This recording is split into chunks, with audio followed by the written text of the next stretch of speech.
Strap yourselves in there, lads. We've got some movie trivia with one of the greatest movies of all time, arguably one of the greatest movies of all time, Interstellar, rated number 19 in the top 250 on imdb.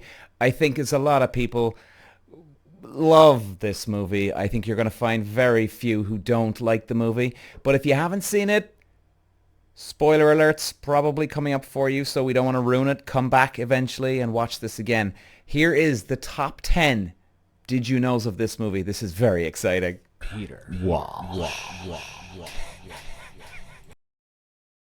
Number 1. For the cornfield scene, Christopher Nolan sought to grow 500 acres of corn, which he learnt was feasible from producing The Man of Steel. The corn was then sold and actually made a profit. 500 acres? Does anyone realize how big that is? Number 2. The method of space travel in this movie was based on physicist Dr. Kip Thorne's works, which were also the basis for the method of space travel in Carl Sagan's novel Contact and the resulting movie adaptation Contact. Matthew McConaughey starred in both movies. Guys, I would highly recommend seeing Contact. Matthew McConaughey, Jodie Foster.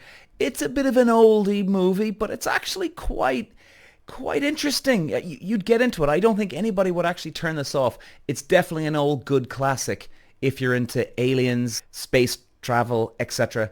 Gotta go see it, guys. Contact the movie. And coming in at number 3, lads, the majority of shots of the robot Tars were not computer generated. Rather, Tars was a practical puppet controlled and voiced on set by Bill Irwin, who was then digitally erased from the movie. Irwin also puppeteered the robot Case, but in that instance had his voice dubbed over by Josh Stewart. Love it, Tars, man. Wouldn't that be so cool? I think the way we're going with AI these days, we're probably going to have a robot for everybody on the planet in the next 20 years. Coming in at number 4, lads. Until post-production was complete, Matthew McConaughey did not even reveal the plot of the movie to his wife Camilla McConaughey. I'd say he didn't get any leg over anyway, that did he? Honey, tell me what it is. You're not getting any. Sorry, honey, I can't. Oh, she's hot though. At number 5, according to Einstein's theory of general relativity, it would take an infinite amount of time to cross the threshold of a black hole's event horizon, as seen by a distant observer. The person crossing the threshold, however, would notice no change in the flow of time. I don't know about you, but I can't get my head around all that. That is just... Number 6, guys. After the crew lands on Miller's planet, just when they're about to get off Ranger 1, the score softens, and we can hear ticks approximately once every 1.5 seconds. Because of the time dilation due to gargantuous gravity, every tick represents approximately 1 day on Earth. Now, guys, go back and watch the movie now knowing that, and wait for the amount of ticks that go off. It's freaky. Number 7. While filming on the glacier in Iceland, gusts of winds could reach speeds up to 100 miles an hour. These extreme conditions forced the crew to retreat to the hotel in which they were staying, and because of Christopher Nolan's persistent to shoot something, the crew ended up shooting insert shots in the parking lot of the hotel. Oh man. You need your cotton socks on there up in Iceland, lads, huh? Coming in at number 8. In the scene where Cooper has to land their ship on Miller's water planet, the camera focuses on him gripping the seat of his chair.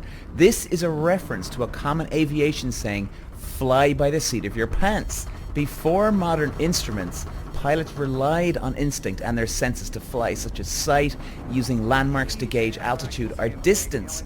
Pilots also used feeling from the vibrations in their seat from air hitting the plane to determine wind speed and direction. Cooper verifies this when he said he needs to feel the air in order to land properly instead of relying on technology. Coming in at number 9. On Rotten Tomatoes' 25th anniversary, users voted Interstellar as the second greatest film of the last 25 years. The Dark Knight and Inception were first and third. Users also voted Christopher Nolan as the best director of the last 25 years in a competition that included a lot of notable directors that debuted after 1998. Guys, if you haven't seen this movie, you have to see this after today. If you don't think this one is very interesting, we still have to shout out Christopher Nolan. Rotten Tomatoes, as we all know, is a huge website, incredibly popular all throughout the world. A lot of people, millions use it. And they're voting 3 movies that Christopher Nolan has been a part of. Number 1, 2, and 3 in the last 25 years. Coming in at number 10, composer Hans Zimmer was instructed by Sir Christopher Nolan to make a unique score. It's time to reinvent, he said. The endless string needed to go by the wayside. The big drums are probably in the bin, he said. Nolan did not provide Zimmer a script or any plot details for writing music for the film, and instead gave the composer 1 page of text that had more to do with Zimmer's story than the plot of the movie. Lads, that is number 10, and that is so impressive. Hans Zimmer is clearly a genius when it comes to composing for movies, and he had nothing to go with. He was blindsided. He had no idea where to go with this. And he comes up and the movie matches the music perfectly. Ladies and gentlemen, hope you enjoyed. That is the movie Interstellar. You've got to see it. If you haven't seen it, get it now. Get it now. Thanks for watching. Peter. Wow.